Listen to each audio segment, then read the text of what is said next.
Okay, we're going to do a 10-second countdown.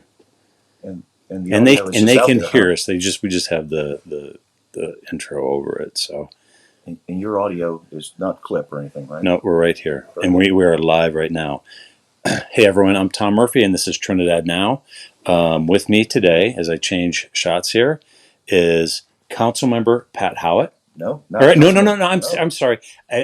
I was in the mode from yesterday. Right, Citizen Pat Howlett. You bet. Okay, who's running for mayor. Yes, I am. I'm still I did a couple of shows already, so I have to adjust my mind. That's okay. Anyway, with me, you are one of 3 candidates running for mayor. Okay, you're new to Trinidad, but not necessarily all that new. You've been here for several years. 6 years. 6 years, and participated in the community, you bet. and made the decision to run for mayor. Even with Rusty and Mayor Phil, there are new people coming to Trinidad all the time. So you can say people have known Rusty and people have known the mayor, but really with the people that are new here, they don't. And the same with you, even whether it's old timers or new people. And so what I want to know is, as much as you want to tell me about your background, who you are, who's your wife, kids, and all those things. So, thank you. First of all, this is wonderful to get the opportunity to do this. And I will say that helping prepare me for making the decision to run for mayor, Trinidad Time 71, I'll give that a little plug there because it was vital. It allowed me to go kind of back in time and look at how the council has run, how the meetings have run, the retreats, the work sessions, planning, zoning, and variance, all those sorts of Torah. So all those things allowed me to kind of go back in time and attend almost every meeting that's happened since about 2017. So that's a couple of 100 hours of invested. Now I do like do the 2x time, right? Speed it up a little bit. That seems to make meetings a little bit more enjoyable too. But sure. So my name's Pat Howlett. I'm one of 7 kids. Mom and Dad have gone to their reward. Okay. I have 3 brothers and 3 sisters. I'm the middle child. I'm married to an incredible gal. She won't be in politics with me along the way. I know there's a lot of people that say, you need to get your wife. No, my sweetie does what my sweetie needs to do. She's a great mom and grandma. We've got 4 children, 2 boy bookends around my 2 sweeties in the middle. Oldest is 36, youngest is 31. He lives in town with his wife. She's a teacher at the school, and we have a 2-week-old grandbaby from him. So thank you, Eli and Maddie, and hello, Sutton. So, I was the president. Right now, I'll just read a couple things. President of the Kiwanis Club here in Trinidad. I'm a member of the Friends of TSC Foundation, which trails, robotics, the gunsmithing program, those kind of things fall under our desire to move them forward, right? I'm the past chairman of the Trinidad, the TSC Trails Committee. I helped formulate that, and that's some amazing people that we got together to run that. We actually grabbed Jared before the city grabbed him. So we really recruited some incredible folks who love trails, who love being able to move things around, but mostly love getting people out there. So got a great group of people there. I was a former Fraser, Colorado, where Fraser and Winter Park, people know about Winter Park, but about a little less than a mile away. Winter Park gets all the skiers that come in. I think it's 1.8 or so in the winter, and I think it's a little more than that in the summer from biking. And Fraser's where they all sleep and stay. So we would have maybe 1,500 people on a Wednesday and maybe 75,000 people on a Saturday and over the weekend. Right. So I do know outdoor recreation. Winter Park's the National Center for the Disabled. So I do know a little bit about, hey, how can a community really work with the ADA, not just to get people around sidewalks, but get people on the slopes and get them active again in their life. I was on the Grand County Tourism Board. Again, that's Winter Park, Grand Lake, that area, pre 9/11 and after 9/11. So I understand how to shift things a lot, because we were advertising for people to fly in. Well, when that happened, we had to change everything we needed to do in order to make sure that our businesses and our economy and those things stuck in, even when the most trying times were happening and things were going on. So I understand a little bit about being nimble and actually moving forward in a real positive way. I was 12 years on the Fraser Valley Lions Club. Great group of folks. I really encourage folks to to look at local service clubs. Where can you fit? Because I know there's a fit for you here in Trinidad. There's been one for me in the 6 years. Right. 14 years in the Air Force, 4 active duty, 10 civil service, and 35 years as a small locally owned business owner. And the grandpa thing out of all that stuff, 6 grandkids right now, is probably my best gig. It's a really good one. If you get a chance to do it, it's an awesome one. So that's Right. kind of a little bit about me. And then, folks ask me, Pat, are you a Republican or a Democrat? Well, Right. and usually, and I've been an independent for, I guess, about 30 years. I dabbled in both those parties before, and I admire things from both of them. But when you say you're an independent, sometimes people say, well, then you don't really care.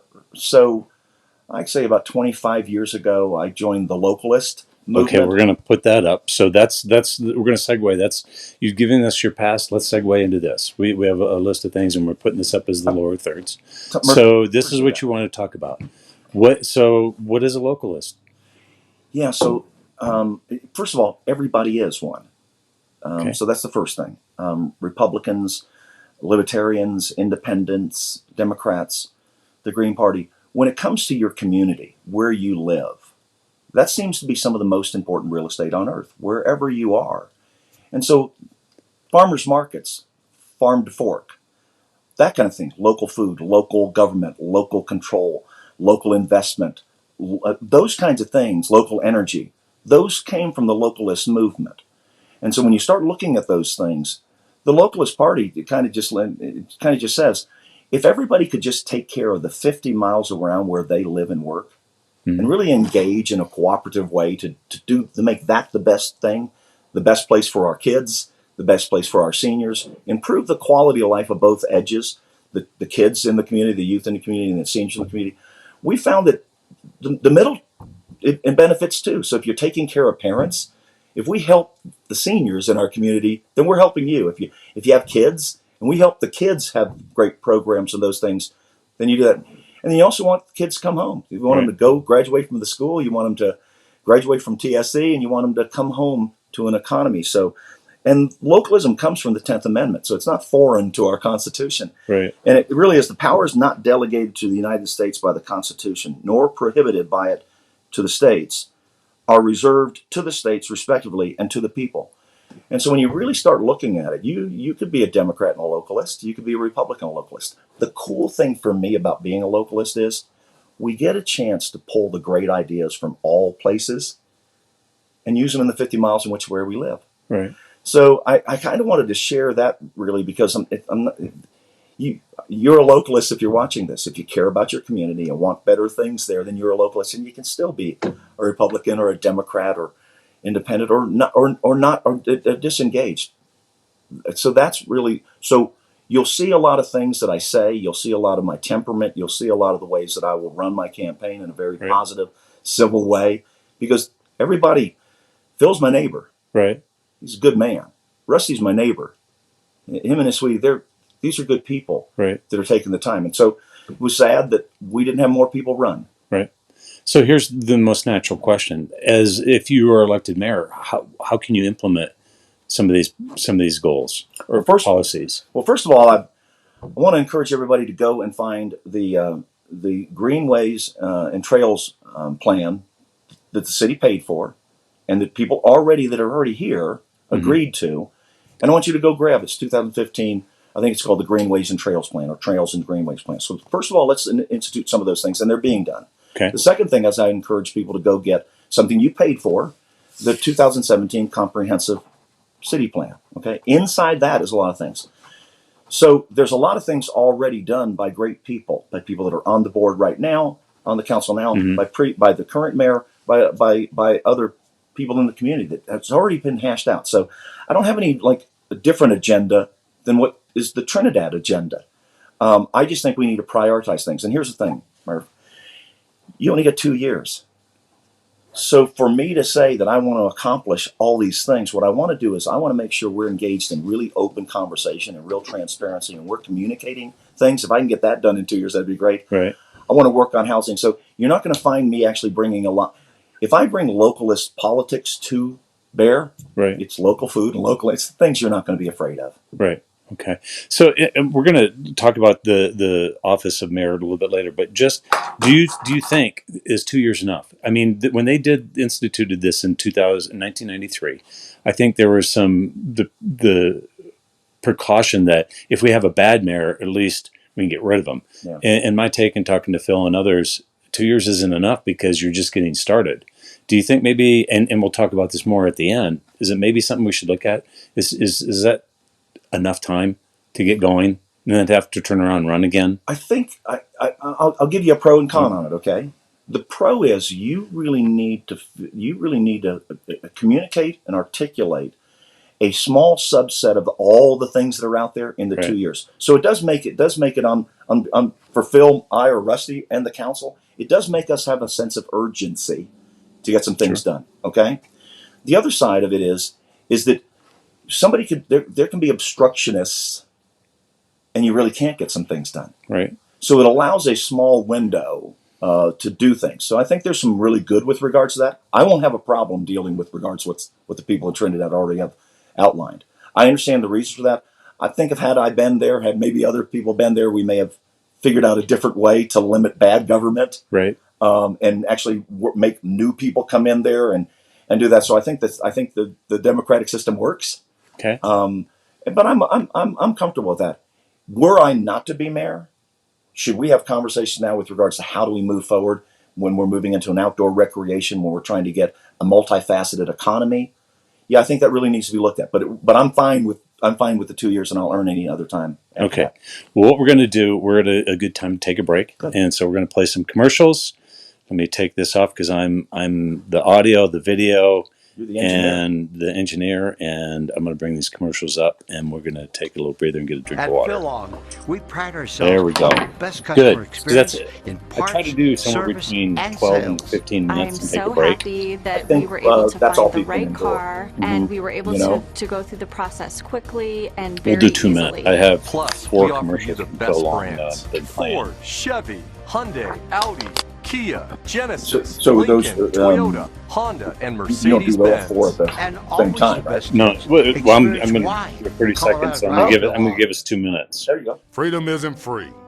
This time of year, give thanks and help our veterans. Thank you for protecting our freedom. Thank you So, for your all right, so we did that. sacrifices. So next we're going to go Gracias to al infrastructure apoyo que and housing. dan Maybe we a can nuestra do comunidad. those two in a segment. Because Rusty went 47 minutes and the mayor went over an hour because we America's really heroes. like, They fought for we our just country. jabber on. Now many fight for their and lives. you know, Please staying on donate point too is today. a good Your good gift plan, will make a so. difference. Well, how am I doing Help so us, far? Am I help Really doing good. this? Yeah. At Mount Yeah. Carmel Yeah, and I Veterans think I'm Service good at listening. It's like I try not to Lisa interrupt people. Camarillo no, here you're with Phil Long Until people Toyota. are Come sell done. me yours and It's I'll like I don't sell want you anybody mine. thinking We that I want have your to cut them trade. off. Plus, new Toyotas are arriving There's a every pleasure. day. Drive a brand new And very- 2021 Toyota Everybody Camry, said Liz Aragon RAV4, or just Tacoma passed away. with our It was like, Tom, one-pay I feel lease comfortable offers. with you. I Just trust one you. payment of And we had some $15,000 big for 36 disagreements months of about worry-free 10 years driving. ago. Visit us today But and get a cup of coffee on she's me, like, Lisa Camarillo. If we don't have it, we'll get it. I do feel Experience comfortable. why Like, that's what Colorado I'm going drives for. Phil Long. I mean,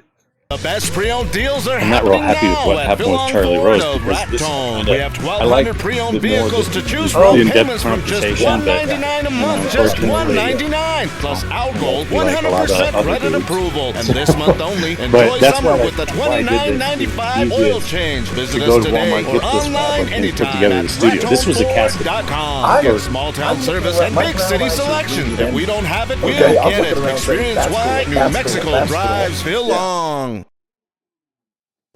And Pat, we are back. Awesome. So give you a chance to take a drink of water, catch our Perfect. breath. Perfect. We're not in any hurry. That's the joy of doing things digitally. Love I'm it. not going to tell you got 30 seconds to answer this long question. So that's what I enjoy about this format. So moving on, and I'm going to bring up the other graphic here, was infrastructure. So what are your thoughts on our local infrastructure? So, well, there's several points with regards to that, though. But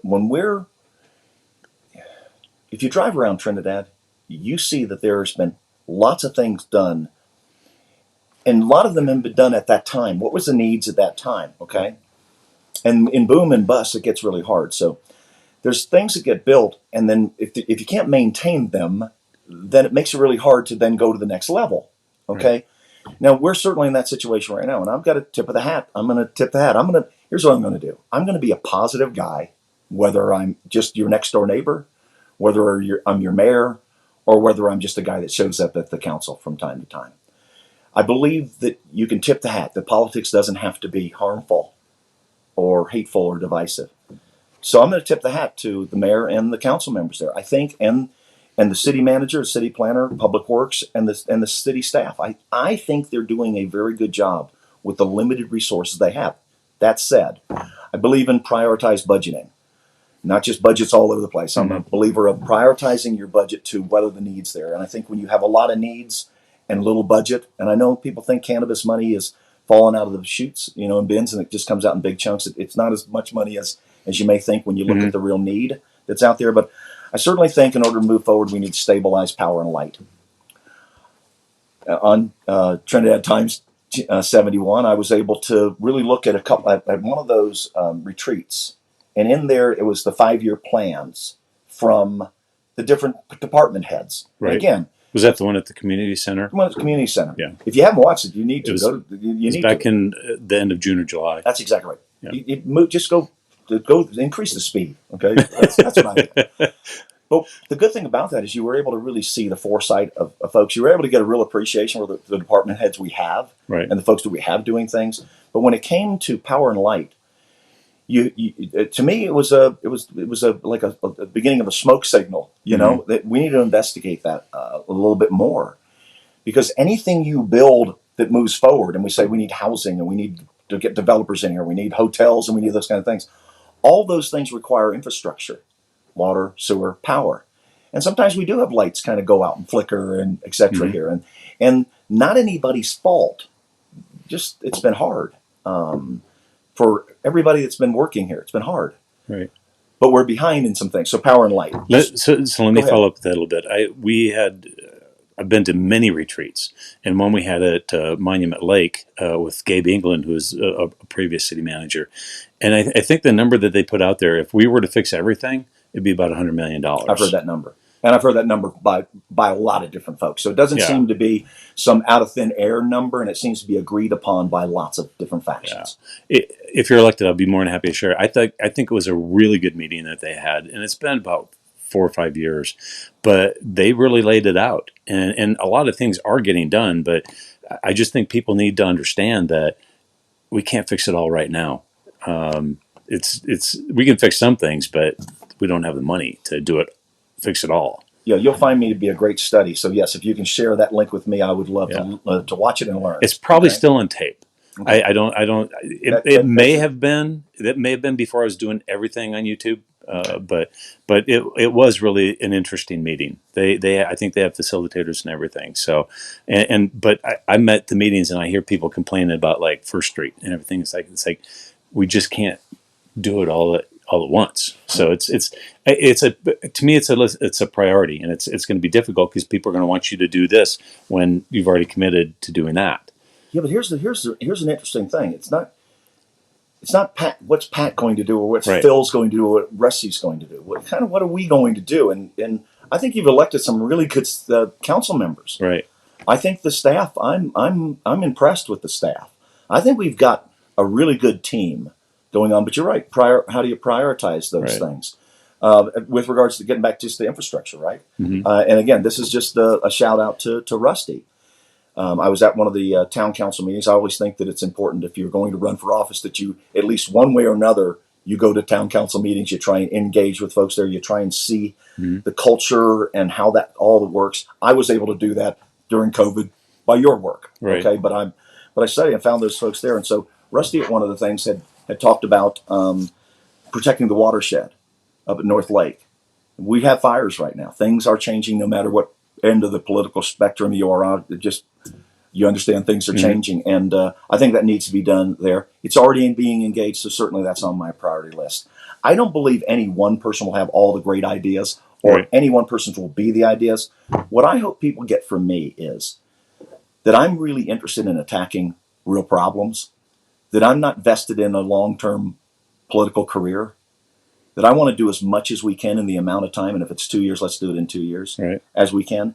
And whatever ideas are out there, I'd like to engage the council a little bit more, staff a little bit more.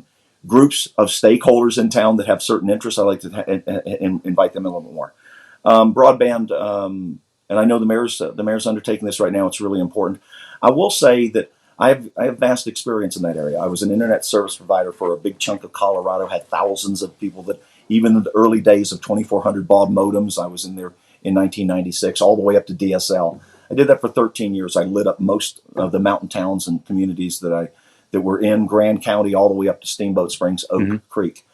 We helped people get several thousand websites up. We helped organizations in the beginning of the internet that had to dial into Prodigy or CompuServe or any of those kinds of things, AOL at the time.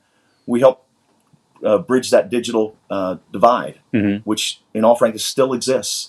And I'm talking about 1996, and we're in Trinidad in 2021, and we still have a digital divide with regards to what our kids get versus, let's say, the kids up north in some communities. It's not right that the zip code you live in will dictate a lot of your future and presence. And so I'd like to do that. I also want to help the public works continue the stuff they're working on. And again, I think incremental progress is what I think we're going to have, and I think that's what we should expect, and we should appreciate that. And then ADA compliance. I think you can do all those things at the same time. I would bring stakeholders in and really see if we can't prioritize that. That's kind of my thoughts on infrastructure. Certainly open to more granular conversation. Okay. Well, I think that may segue too into one of the biggest issues. If we have infrastructure, then we can expand on housing. What do you think about the housing issue in Trinidad? Well, actually, it is the issue. It's not one of the issues. Right. It's not one of the issues. It's the issue. It's the apex issue. And it affects everything else that we would talk about. In all frankness, I would just submit to anybody that if you want to talk about how do you transition and help the cannabis industry move into new and better ways and expand where they are, the creative economy, how do you do any of those things? Right. It all comes down to housing. Can people live here? Now, I know I'm from Fraser Winter Park. My kids grew up there, went to high school there. They can't go back there. Right. If they did, they'd be house poor. And there's no real economy for them. Right. So I know what it's like to lose the connection of your hometown of where you're from and not be able to do that. So housing's big. So how do you approach that? To me, and you'll hear me say this all the time, anytime I get a chance, municipal code. You do it where you can do it. It doesn't cost a lot of money to change code, to do things that benefit us. Chapter 14 of the municipal code actually, in some ways, was written not by purpose, okay? I'm not saying that. But written in a way to where it actually created a moratorium on the kind of housing we need right now. And I'm not just talking about the 12, 16 roof pitch or whatever. I'm not talking about that, which tried to make more homes Victorian-style homes and make sure that you locked out manufactured homes that have the 412 pitch kind of housing there. But if we actually change that and read it, I encourage people to get a copy of it, okay? There are contradictions and conflicts in Chapter 14 that you think you can do this on your lot, but you really can't get that when you go down 4 more paragraphs. Things like setbacks, things like lot size, housing size, whatever. Can I ask a question? Yeah. So is that being addressed then with the survey that Sky Tallman's doing? I think the timing on that's perfect. Again, I think that's being addressed. I'm going to always come at things with a little more sense of urgency than that. But yes, and in all frankness, shout out to him. Right. I think the city manager and the council scored a first-round draft choice in bringing him in. In one of the P&Z meetings recently, though, there was some pushback of we don't need to change anything from some board members. I understand. And Sky being new wants to, bring what he's done, somewhere else and try to change things. And that's one of the things in Trinidad I've lived through. It's like some people don't like change. I'll push back on that a little bit because I don't think he's trying to change anything from where he came from. Albuquerque's or Santa Fe's doing okay. Right. Okay. I think what he's trying to do is best practices. Right. And the important thing that I'd like anybody on those boards or any boards to do is I'd invite you to drive around Trinidad.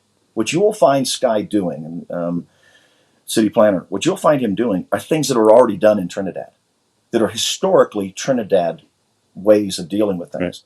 Right. Drive around and you'll see a coal baron, lumber baron's big house three houses down, you'll see a little duplex. Right around the corner, you'll see a 1,200 square foot house. Right around the corner there, you'll see some apartments. We, in Trinidad, if I may, we've dealt with these problems before. And so I do also understand that many things can't get done because there's an attitude, not in Trinidad, everywhere, not on my street, not in my neighborhood, not in my town. I'm okay with that, but can you do that someplace else? I just encourage you, when you think that attitude, take time to walk, drive, ride your bike around Trinidad, and you'll say, the Trinidadians of the past didn't think that way. Right. Big businesses downtown next to really small businesses. I think that there's a misunderstanding with how real estate works in a small community. If I have the big 3,000 square foot house, and right next to it is a lot that really should have a smaller 1,200 square foot house there, the lot being there with weeds in it, nothing ever being able to be built there, does not increase the value of the 3,000 square foot house. But being able to build something there builds, people say, well, that's going to bring down my housing value. It's never done that. Didn't do that in Aspen, didn't do that in Vail, didn't do that in Breckenridge, it didn't do that in Durango, it didn't do that in Telluride, it didn't do that anywhere in Colorado. We don't have to go nationally. If I have the 3,000 square foot house and I want to sell it, realtors are going to come to me and do a compatibility. They're going to a comparative analysis, right? What do other 3,000 square foot houses sell for in that building? And I guarantee you, an empty lot isn't what the 3,000 square foot person really wants to have. So I would just encourage people to relook at some of the things that have already been done and look at those areas. We need all kinds of housing. When you hear the word affordable housing, I think 10, 20 years ago, that meant something. When you hear affordable housing and you know that even middle class folks can't afford any housing in your community, and you look at the vast majority of jobs in the community, and you know the wage they're being paid, can't even get a bootstrap in, can't even get a leg into it. I think what you need to do is actually look at what do we want to accomplish, not how do we not get there. And so I like a lot of the things that he's doing. So let me ask you this: is it the city's role? Because some people say it's not the city's business to get involved in housing. Is it a city function to assist some way? Well, as long as those folks are saying and agree with, at least in America, you get personal property rights. Right. So as long as we understand that you have rights when you buy a piece of property, you have rights to do certain things on that property. In most cases, somebody would say highest and best value or highest and best use, right? But cities don't do that. Municipalities don't do that. They write municipal codes that lock in or lock out certain things that they want to do.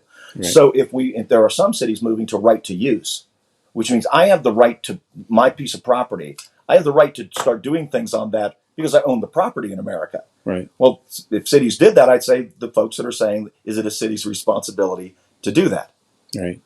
But when the city starts getting into things and starts legislating and regulating and putting ordinances in place that don't allow people to have their personal private property rights, then I think, and then the second thing is when a city's in a crisis, I don't think individuals can actually fix that crisis. And we're in a crisis. We're in a crisis in housing that affects the unhoused. It affects the people that are in the transition.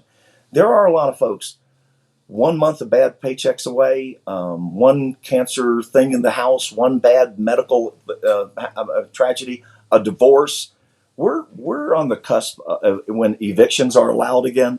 We're on the cusp of having a lot of other people unhoused. Right. And we have a lot of that right now. So I think what you do is you have open dialogue, transparency. You go to Chapter 14 in the Land Use Code. You move that through and say, what are our outcomes that we want to have right now that match our values and our needs? And you write the code to that. And then you make it very, very easy for people to understand. I can do that before I buy the property. Not I buy the property, now I find out because, paragraph 13 just reneged on the top 12 paragraphs. All right. We're going to take another break. Okay.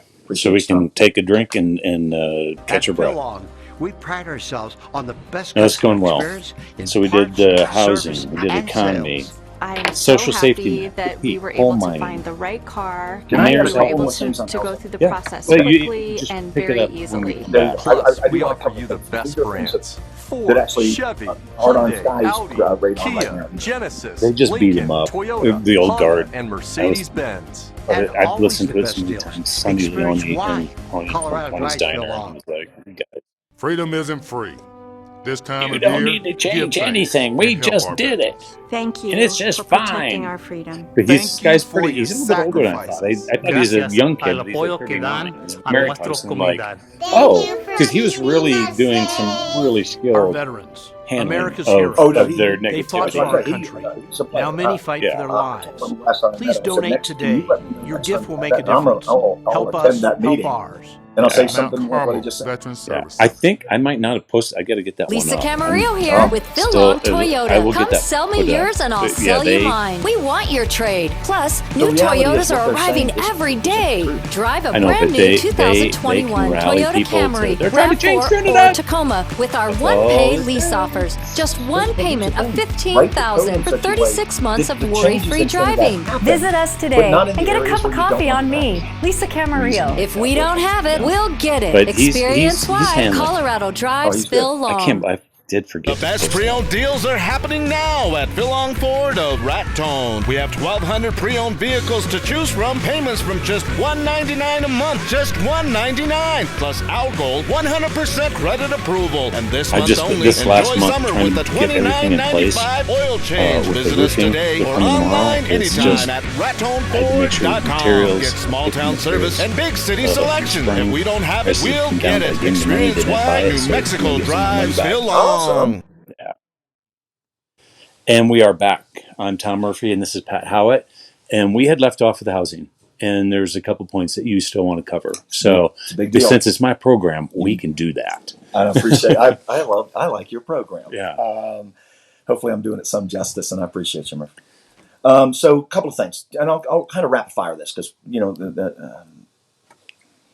I want to promote infill housing, and the way that's done in a lot of communities across Colorado, especially communities that end up being resort communities, is with accessory dwelling units. Think of them as like Granny's apartment. Okay, we have a lot of homes in Trinidad that have that alley garage. That one could pop the top off of those things and make an efficiency apartment. That two things happen. The person that owns the property, and let's say that's one of our seniors, one of our elders in the community, okay? They are able to now increase their wealth in the property they own, okay? And they're also able to increase their income. It allows people to stay in their home a little bit more, and Trinidadians, people that are here, to have that. Now, in the past, you couldn't do that because home values, 6 years ago when I looked here, there were probably 400 homes for sale. There are 400 homes for sale, and most of the ones that sold were the ones we need. I've never been in the housing market here, so you brought that up the other night at Meet the Candidates. That was interesting. So the supply is low now, right? Ask a realtor. Yeah. Ask a realtor. I think we have what I would say is almost a fundamental zero inventory. I also think that there's an opportunity in that. Okay. Because now home values are up, and people that weren't able to fix their roof, people that weren't able to fix their garage or do some things, now they at least have the opportunity at low interest rates, maybe go get a loan. Because I think when people look around and say, what about the blight? And what about the, well, God bless them. It was really hard if you own a piece of property and your town is kind of in a backward motion economically. It's really hard for you to take care of everything you got on your plate and say, well, yeah, let's remodel the house and let's build an addition. So I'm doing that tomorrow, as I told you. There you go. My 4 roofs are going on tomorrow. And again, market conditions allows us to do things as a community that we can't do because of market conditions. So I certainly would work. So accessory dwelling units, I'll go in granular on that to the degree anybody wants. I'd like to work before. Be careful what you ask for. You might well get it. Before we start trying to get big developers from up north or someplace else to come in here and save us and build big developments, I'm going to say hold off a little bit, because I would like to empower the construction companies and the businesses that are already here to have those opportunities. So we don't batch out all the money at the end of the day. Our folks only get a couple of jobs, but the real business that happens is up north in one of the bigger communities. So I believe, go ahead. Have you had any conversations or learned anything about Cougar Canyon and those possibilities of Yeah, yeah. Let me bring. You want to finish what you're talking about? No, actually, let me take that. Thank you. That Okay. actually sets it up really well. I would like to encourage people to quit thinking of Cougar Canyon the way it used to be, Right. or the way somebody envisioned it. Jack Nicklaus doesn't remember Cougar Canyon. He's not going to. He's not going to let you call it the Jack Course. I would say right now, think that's never coming back. I'd also encourage you to the hotel. Just do this when you drive by. Don't think of that. Okay. Think about what we can do out there. There are lots out there. Let me. I would probably take a little more aggressive action with the folks that actually are trying to hold on to the golf course. And if you're seeing this, just understand, I believe there's some things that the municipality with Torah can do to actually make those folks quit waiting around till the city does something and then making money. I think there's some things we can do to press them to do something with that hotel and at least get it to where it's not a safety hazard and doesn't continue to hurt the town by being such a eyesore. So that's what I would say about that part. The other part is there's some lots in there.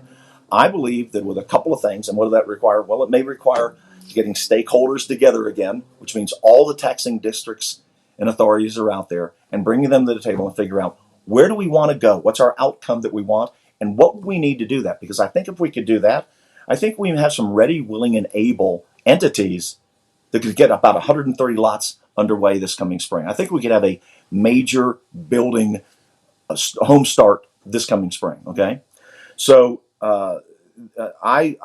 now I say this: if in Fraser Winter Park I became mayor and I knew that there were infrastructure, water, sewer, power, roads, driveway cut-ins, those kind of things, just a couple of miles out of town, and I had a housing problem, I'm going to want to get some of those lots working. Mm-hmm. Because if we get 130 houses built at Cougar Canyon, again, not the golf course, not any of that stuff, that frees up potential houses that people bought that wasn't the house they really wanted, but in a very tight real estate market, you buy what you can buy, right? Every time we free up some housing in small things, that's 130 lots. It's not somebody coming in here and planning a new PUD. It's not somebody promising a whole bunch of stuff. It's things we can do right now, and then we can actually empower our local builders to do some of those infill things. Look at the mine. Hopefully, we talk a little bit. We'll talk maybe that. Well, we're gonna transition to no, that's not next, but that's all right. Keep going. So you look at the mine, ready, willing, and able. Good right. jobs, people coming here. We want to do that. Right. We're good at it, right? We're historically good at some of these things, and we have things you don't have in the world. Okay, they're here. I think they're at Roadway Inn, even a co-housing facility, but you can't do that. It's not allowed. Even a tiny home village where they could do that. Well, coal companies used to do that. Mm-hmm. And people used to, it was the way you bootstrapped your way in. So it's your ticket to get into the park to be able to do the next thing for you, your family, your home. So we have people ready, willing, and able. And I think our local construction industry should have the first opportunity to start doing those things to keep those dollars and those jobs in here. And we have a community college that's creating programs for that. So maybe we can keep some of our kids in the area too. Maybe there's some opportunities for them. An Airbnb registry, I have one. We're fortunate to have 9 units in town. We bought 2 triplexes and a duplex. 5 of those units are available for long-term rental. I don't think we charge more than $600, and they're 2-bedroom units. So these are below market cost. But we've been able to attract some incredible good people that are able to live in Trinidad. So I want to say that, yeah, I'm for affordable housing, and we're doing that. Okay, but I also have an Airbnb. And I would have no problem registering that. And not so much to have everybody, don't be afraid, or try not to be afraid. I don't want people to think that, okay, that's more regulation and those kinds of things. That's not how us localists think. We just hurt the people we love and want to help. But what I do think is we need a better handle of how many LLCs own how many homes that now have turned into Airbnbs, and those folks may never have even visited Trinidad, and they've taken a big thing out of there. I said earlier, private property rights. And so you have a right to do that. But if we knew where those were, as a kind of a governing body, we may be able to say, well, that sector's taken and people having jobs and creating wealth for themselves and an income. Good. It's working. But we also need to now maybe do some other kinds of things.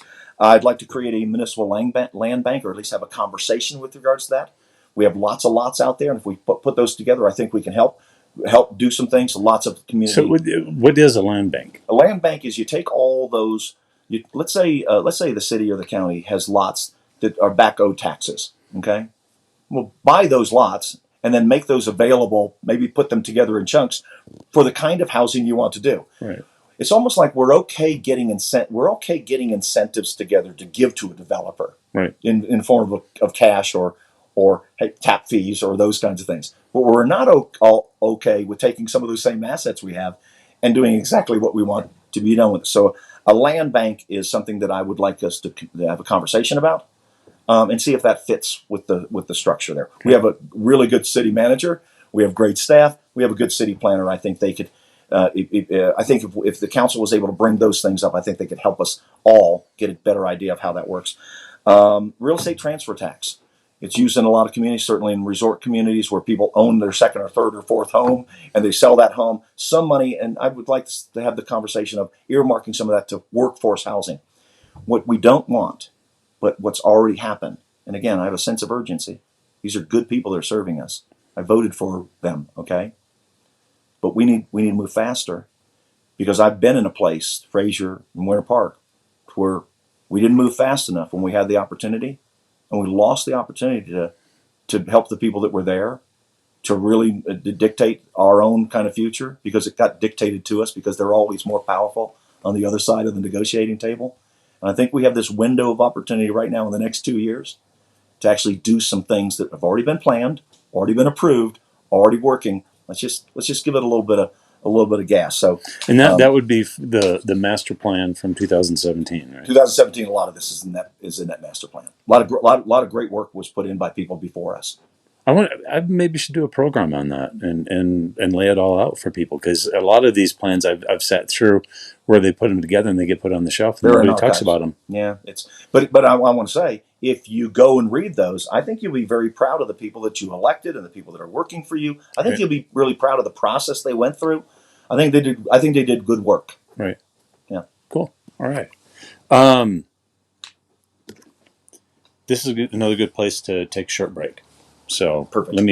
Then we're going to go on. We'll just let the people know we're going to go on to the social safety net. Economy and social safety net. Economy and social safety net. So, and I'll be faster. Am I doing okay in time? You're doing great. This is all wonderful. So I just enjoy this kind of conversation where nobody's rushed, getting all the points out and not leaving anything on the table. So we're going to take a break. We pride ourselves on the best customer experience in parts, service, so the economy, and sales. which I scratched off. I'm so happy that we were able to find we the talk right about car, and we were able you to did go coal through the mining, process quickly and then very I still easily. don't like to talk about the mayor's office we offer itself. you the best Because brands. and I'll reference, I just think Chevy, Phil has changed Hyundai, it, Audi, Kia, and that has become a Genesis, full-time job. Lincoln, And Toyota, do we need to do Honda, that? Do we and need to Mercedes-Benz. rewrite the always job the best description? deals. Maybe, Experience just so why that future people don't come in and do Colorado nothing. Since I've been filming, Freedom isn't free. I think I've This raised time the of level year, of people that give run for thanks office. and help There's our not people just showing up, Thank you putting their name for in because protecting our they freedom. Thank you everybody's for your going to vote for them and get sacrifices. elected. You have to kind of know and know what's going on, just like you're educated on all this. Right. Oh no. America's heroes. I'm not blowing smoke They up fought here. for our country. I love Now it. many fight for Yeah. their lives. And Please it's a donate long today. backstory. Your and I gift can't will make do a it in difference. minute, but there's, Help us, help ours. There's a reason I At do Mount this, Carmel, and I did it for Veterans 12 Center. years. You shared some of that with me when we Lisa had that deal. Camarillo here with Phil Long Toyota. Come sell me Yeah. yours and I'll sell you mine. We want your trade. Plus, new when I Toyotas write my are book, arriving I may have to every leave, day. but, Drive a brand new 2021 Toyota these people are Camry, dying off, though, RAV4, too. or Tacoma with our one-pay lease offers. Just one payment of $15,000 for 36 months of worry-free driving. Visit So we us may today do and get a cup of another coffee 2 on segments. me, We'll see Lisa how this Camarillo. goes. If we don't have Because it, we'll we're fine get it. time-wise. Experience why Colorado drives Phil One more Long. commercial. The best pre-owned deals are happening now at And then Phil we'll Long come back. Ford of Raton. We have I will 1,200 pre-owned vehicles put to up choose from. Payments from just $199 a month. Just $199. Plus Outgold 100% credit approval. And this month only, enjoy summer with the $29.95 oil change. Visit us today or online anytime at ratonford.com. Get small town service and big city selection. If we don't have it, we'll get it. Experience why New Mexico drives Phil Long. And folks, we are back. I'm Tom Murphy. With me today is candidate for mayor of Trinidad, Pat Howlett. Am I saying the name correctly? Howlett, yeah. Howlett, sir? All right. So let me put this up here. So we're going to put up the next topic, which is the economy. So let's just walk kind of through it. You've looked at infrastructure. You know that you can build some things, right? You've looked at housing. You've empowered the folks to do things by the level of what the city can do and by the level of what private enterprise can do. And so you've at least opened up things with the outcomes you want to happen. And so when you're doing that, the economic stuff gets not easier, but it gets a little clearer, okay? Because now you can start looking at things and saying, not what's the cannabis industry paying right now and what are we going to do with cannabis funds? You can actually start looking and engaging the stakeholders in the cannabis industry and say, yes, New Mexico is going to do what they're going to do. They're not going to be as good as us. I'll use the old brewing kind of thing. When Colorado and Seattle, Denver and Seattle got into the micro brewing business, it took a long time for folks to catch up because we just were really good at it. Mm-hmm. We not only had how to do it, but our stuff was better. Our supply chain, our processes, our organizations, our operations, we were just better. It was more than just brewing some beer. And we've seen that happen in a lot of other kind of craft areas. I see great opportunities for the cannabis industry. I see taking the advantage of some of the industries that are here right now. I think it's Coda chocolates. I don't smoke marijuana, so excuse me there. I will have a good IPA with somebody from time to time. But I think what we can do is get those stakeholders together and say, how do we address, the social use clubs kind of thing? How do we address attracting more light manufacturing? How do we address certain kinds of things? How do we help some of these businesses become consultants? Mayor then Governor Hickenlooper, he had the Wine Coop Brewery. He did really well with the Wine Coop actually creating some consulting from that and consulting with companies in Portland and in other parts of the country. How can we make it to where when people think about smart folks and professionals, they're not always thinking up north to Denver, Boulder, and Colorado things. They're thinking about Trinidad and all our smart people. I think we got great smart people here. I'd like to certainly work more, and I think this is where my experience kind of comes into it. I get outdoor recreation. I was at a world-class place that competed with other world-class places across, and so I get that. I think there's opportunities in light manufacturing. I think there's opportunities. You either have a river running through your town or you don't. Can't order one up. Community, I can't just get one. You either have a train running through your community or not. We have assets. You either have 1890 and 1910 incredible buildings with brick streets, or you don't. You can't get that unless you're Disney. Then you can build one, but it's not real. It has no history to it. So I think there's a lot of opportunities. I think people want to be here. So I think there's an opportunity for us to bring lighter industry. We may never get the savior business that comes in here with 400 jobs, and it's all. We may not want that again, though. We've experienced that over and over and over again. But we may get businesses that have 5 jobs, 10 jobs, good paying jobs.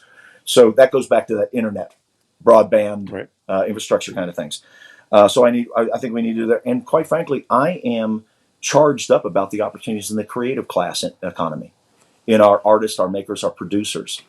I think that if we can make sure that we bring them together and do that, each of those levels make an economy. An economy isn't an extractive economy. That's not an economy. That's an industry that now is a company town, okay? An economy isn't cannabis. An economy is, in many cases, it's the locally owned businesses that take advantage of all those kinds of things. And so I would certainly be working closer with the chamber or any other organization out there to make sure our locally owned businesses have the first opportunity. I'll give you a case in point. If there's, rather than us ever saying, well, hey, you know what we need? We need an Olive Garden, and so let's give them some kind of incentive to come to town and bring an Olive Garden or an. I'd rather go to some of our current restaurateurs that do a great job and say, you ever have thought about opening up another restaurant? You ever thought about doing something else? So that's I've heard that exact.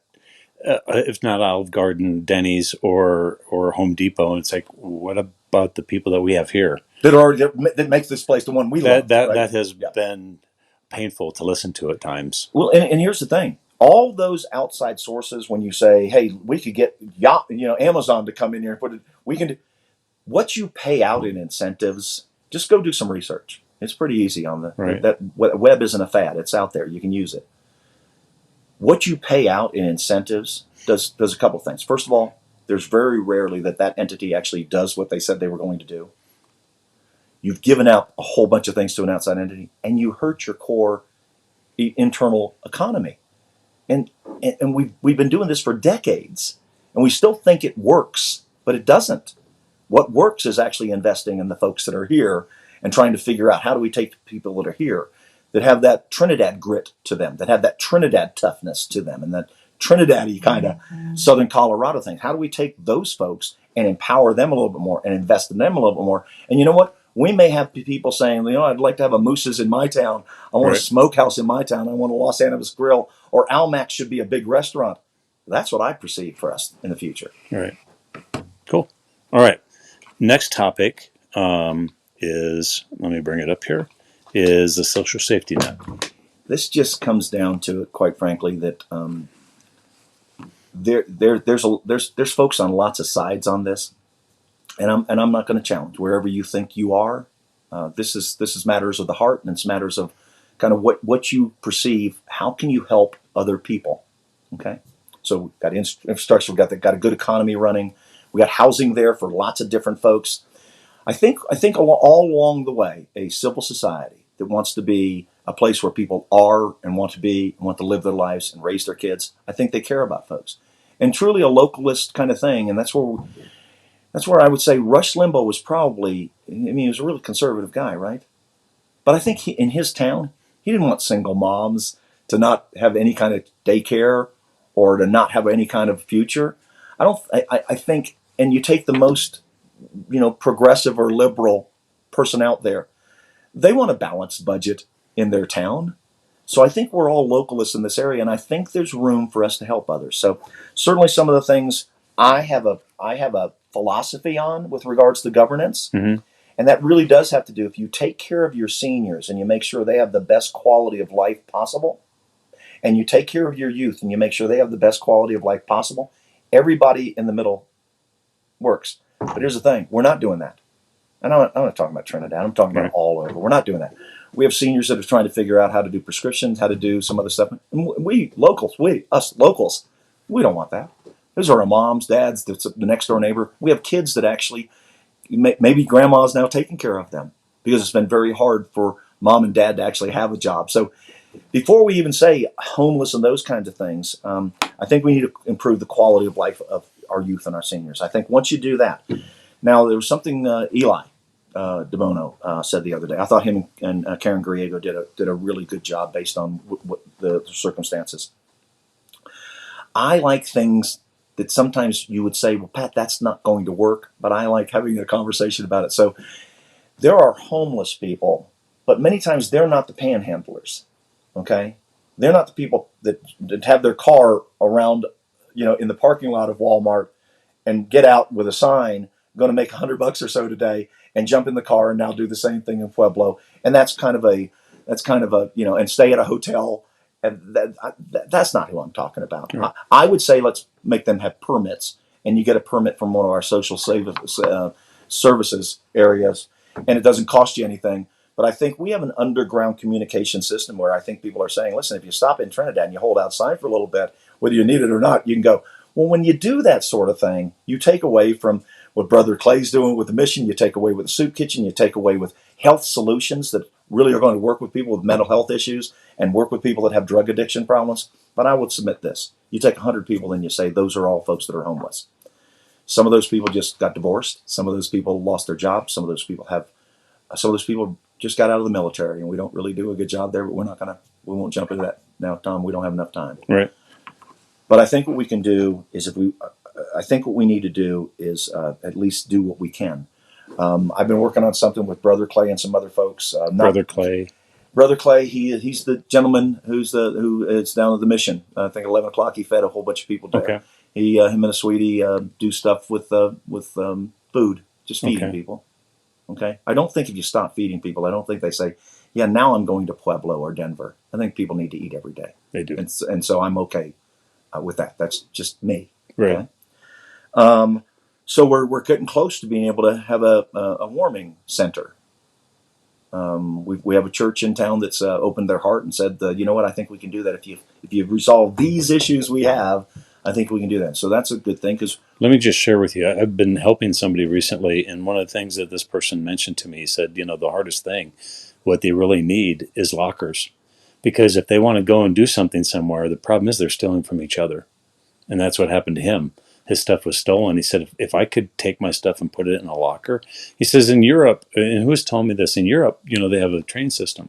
So the homeless, they can go through the trains, they can put their stuff in a locker and they can go do what they need to do. Their stuff is safe. That's one of the things that, and I've proposed to him to, come and speak to council, because that's one thing we've never had, is had a homeless person, or as my friend is referring to, he's camping out, come in and speak. And so that was very revealing to me. It's like, well, that probably is doable. If we could do a warming center, we could probably. Well, and again, this is an emergency warming center. But let me tag on what you're doing. Pre-COVID, I had seen at the back a picture of some lockers at the pawn shop here on Main, and I contacted them and said, "You got lockers out back there. I'll buy them." And then we'll have it to where homeless can actually do that, because I work with Brother Clay, whatever folks. The problem is there was no one would say I could actually put them anywhere. Oh, yeah. So I like to think we're trying to. Anybody remember the fable Stone Soup? No, poor beat up travelers coming through town, and the town doesn't want him there, and they just want him to go through. And he's a traveler, but he needs some food, and so he grabs out his backpack and brings out a pot, puts his special stone in there, fills it up some water around the river, and he starts making things, and people are now curious, what the heck's this guy doing? Why doesn't he just move on? We've told him there's nothing here for you. Right. And he's still staying. And they asked me, he said, well, I'm making a soup, stone soup. And they said, well, that can't be any good. Oh, this will be a glorious stew when I'm done. And I'll share it with everyone.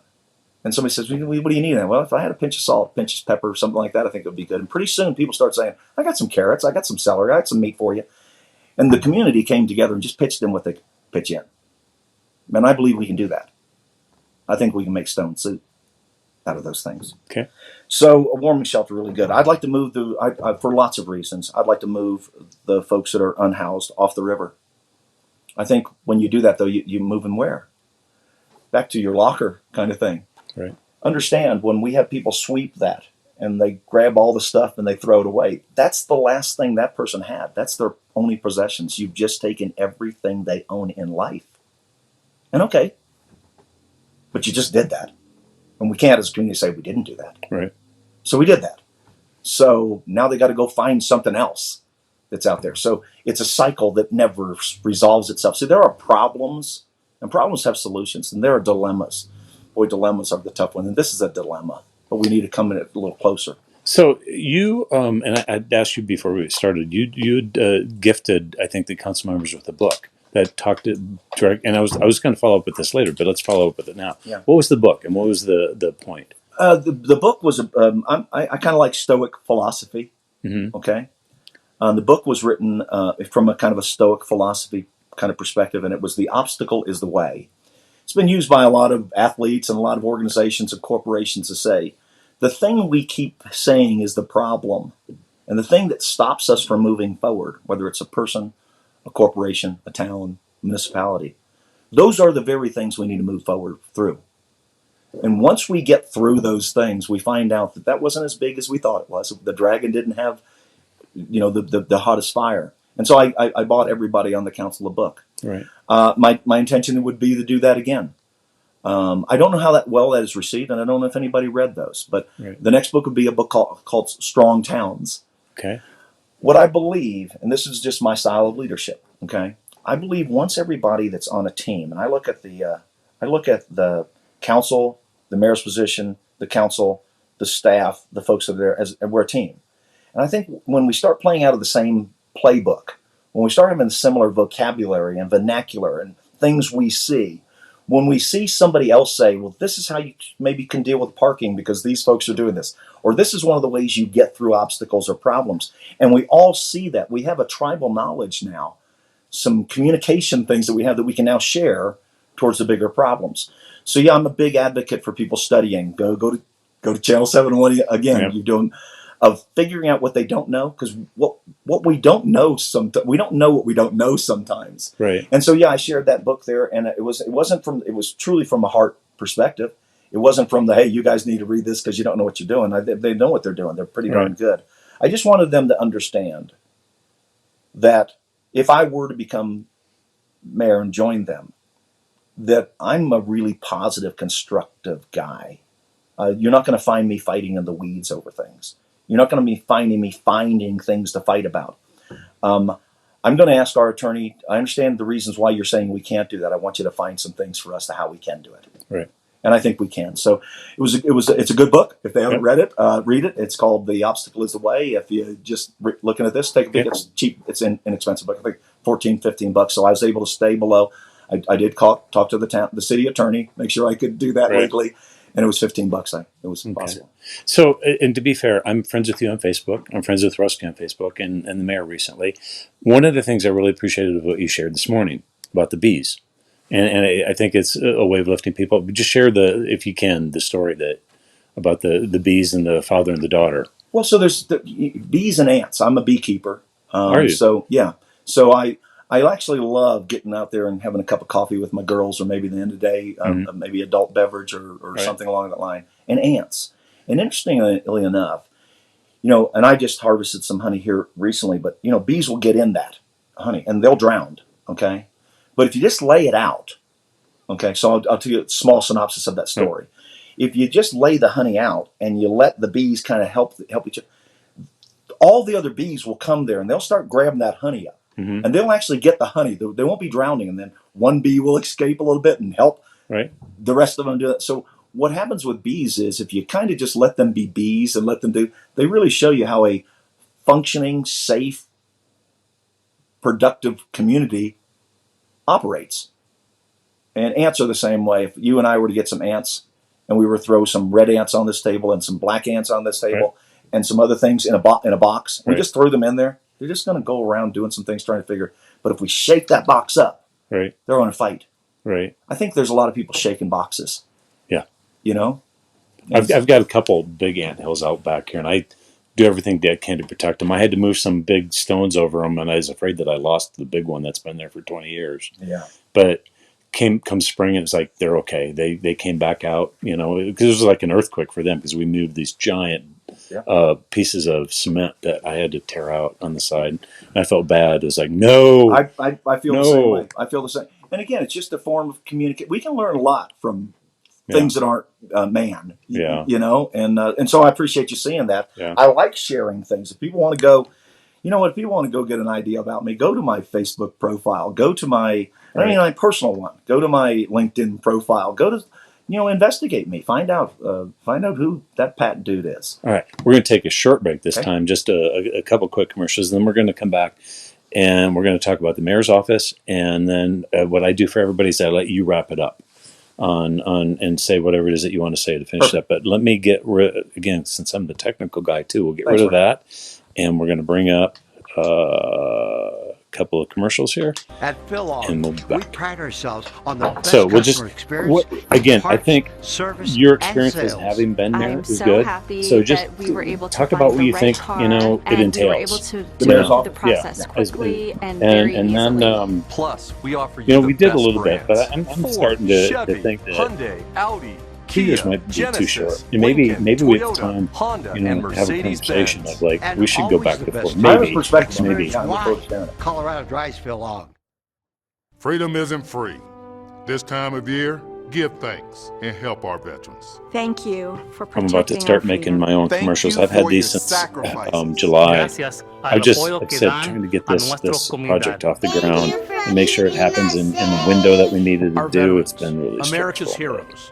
Well, tomorrow you only have about now many fight 18 their things lives. going on at the same Please time. donate today. Your gift will make a difference. Help us, help ours. I do believe in that adage. If you want something done, give it to a busy man. And we're back. Okay. Pat Howlett, again, we're going to wrap it up here. A couple of topics. Number one, we're going to talk about, you've been a mayor before, so you understand the office and your perspective on that. And then we're going to let you wrap it up and talk to people, individually, or just speak to the camera itself. Perfect. So with that being said, so you have experience as a mayor and you've attended a lot of meetings. What's your thought on the mayor office here? Can it be improved? Can it, generally, so let me go back in a little bit of time, and from what I've been able to study, and I really picked 2017 as kind of my history. And I know there's a bigger history, but it's been very hard in Trinidad getting people to run for office, and then once they're in, and then getting city managers and getting city planners and so there's this cycle sometimes that happens where we don't like the mayor, or we don't like the city manager, or we don't like the planner, so let's get rid of them. And so I understand somewhat why it's 2 years. I looked at it as kind of you took the easy way out of making it 2 years. Right. But like I said earlier, you can work with 2 years. I don't think Trinidad going forward is best served by that. And I'm not advocating give me 4 years. I'm saying give me 2, then throw me out. Or we have a conversation those 2 years and we change it. Or ask me to run again, and I may say yes and I may say no. Right. This isn't a career move for me. Okay.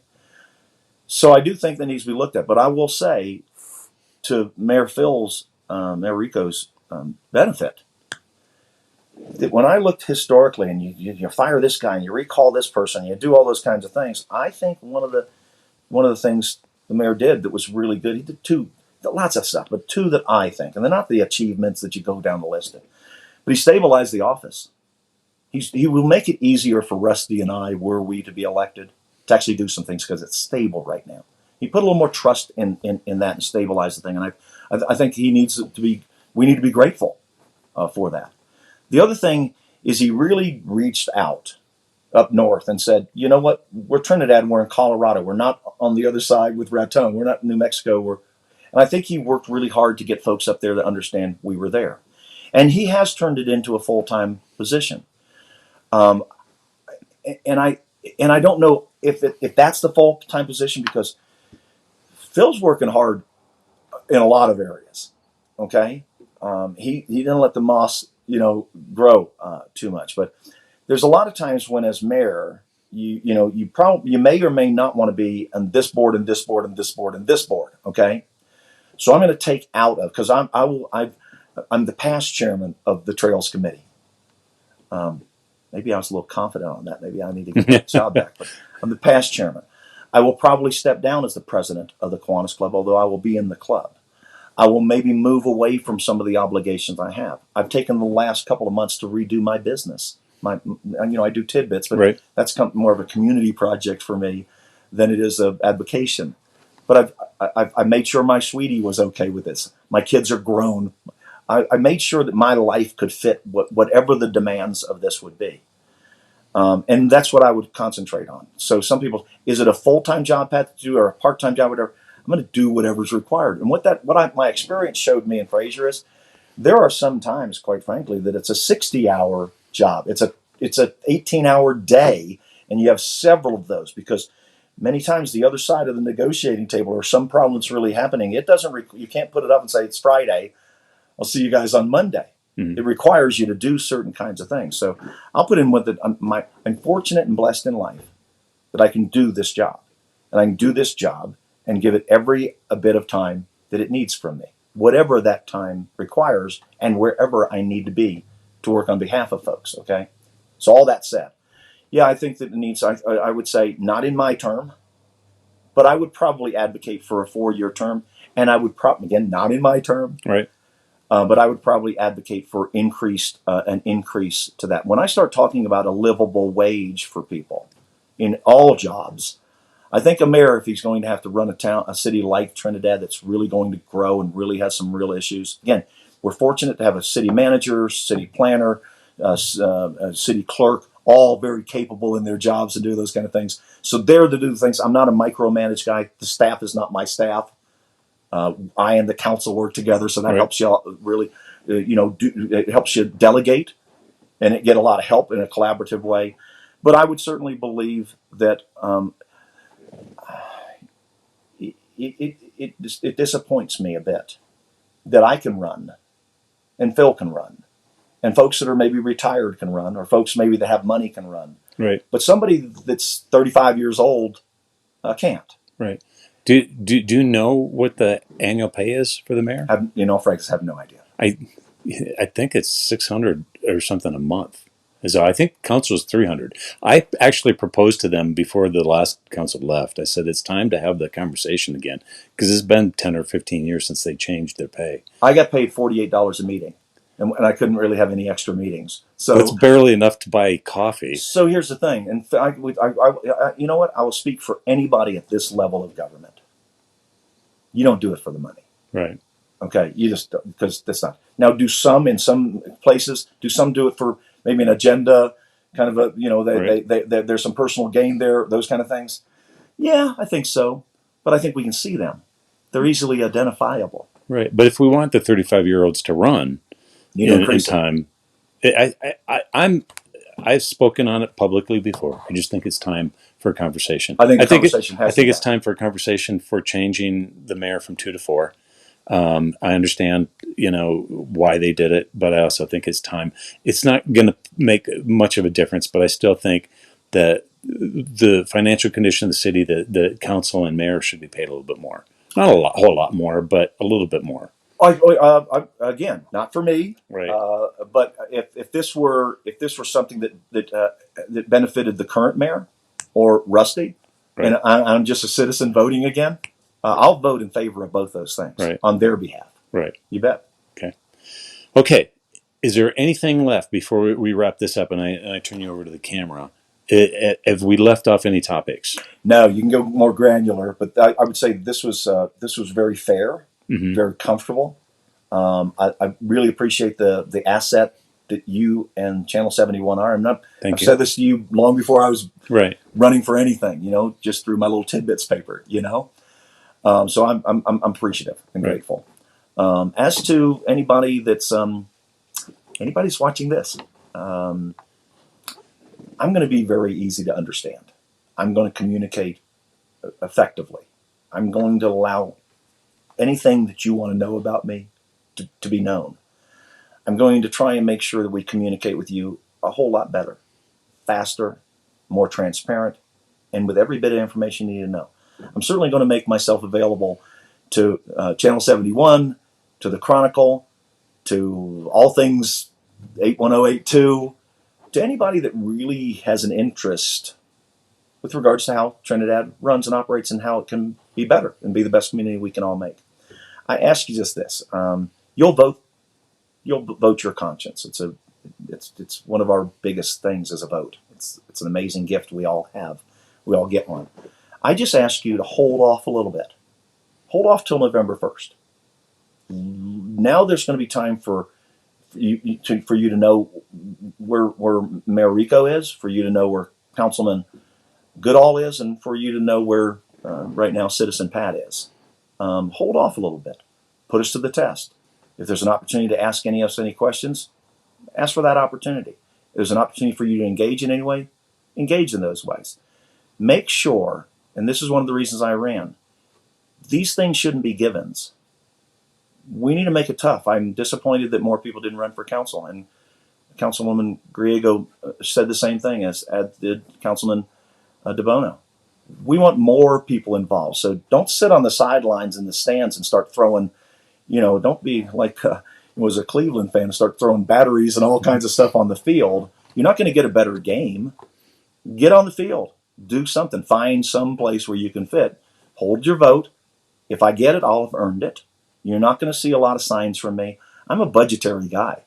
I set a budget that and I got it approved from my boss at home of what I would pay. And I know people say, Pat, you need more signs. Well, I got 30. I'll put those in different places, and they're smaller than everybody else's. So if I'm going to win by size, I've already lost. If it's a popularity contest, I know I will not win. These are two good men that should be popular. If it's who can do the most in 2 years, I think there's some historical data of where people have been working. I think you'd be very pleased with the next 2 years. So very, very much, if you lasted this long, thank you very much. And see you November 3rd. I'll be happy irregardless. And Pat, thank you very much. I've been doing these interviews for a long time, and I get a lot out of it, and I think people get a lot out of it because it's not, time constrained where you're rushed and you left things on the table that you wished that you hadn't. No, and that's why the in-depth interviews are important to me. And so we get to know you guys. I mean, it's very beneficial. You can debate people on national politics all you want, but you're not going to have an effect. You have an effect, and I agree. I have different opinions on why I think fewer people ran, and in some ways it might be good because things have calmed down. Very good. That's kind of my hope and my take, but for sure I don't know. Actually, I think that's very valid. Yeah, I mean, people are just busy because things are going better. So, but anyway, I'm gonna put up my little sign and we're gonna wrap it up. But again, Pat, God bless you. Thank you, sir. Sure, appreciate you. All right, put up my sign. Go up there, and that is a wrap.